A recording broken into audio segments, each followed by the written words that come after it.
TC-vrienden, welkom. Joet is de dag weer uzes. De strijd om de zilveren bal kan beginnen. Mag we instappen? Alsjeblieft. Die man met de bal in de midden, dat kan.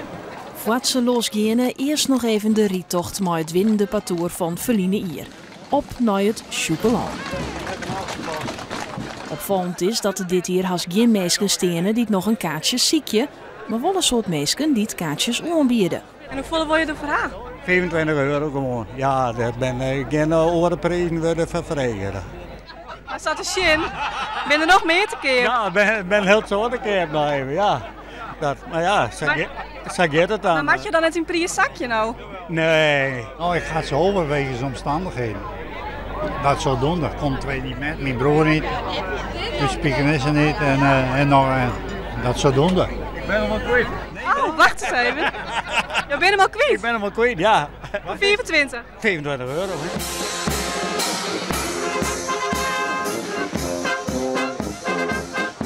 Ik ga er heel veel zin in, ja. Maar ja, dat wil je altijd van z'n dag, toch? Het zijn volle meesken en ja, dat is heel mooi. Nou, als het 2 keer achter elkaar woont, wordt het de derde keer? Ja, dat weet je nooit. We doen gewoon iets best en we zitten wel.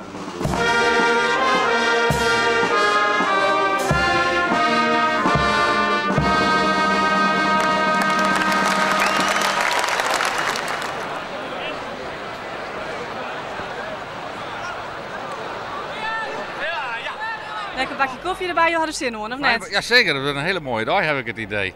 De list ja, hier misschien wel wat beter ken met de beide favorieten na het Simmerkoor. Maar op zich, nou ja, als je winnen wil, dan maakt het er niks uit. Dan moet je in de eerste omloop of in de laatste omloop moet je van je stand winnen kennen.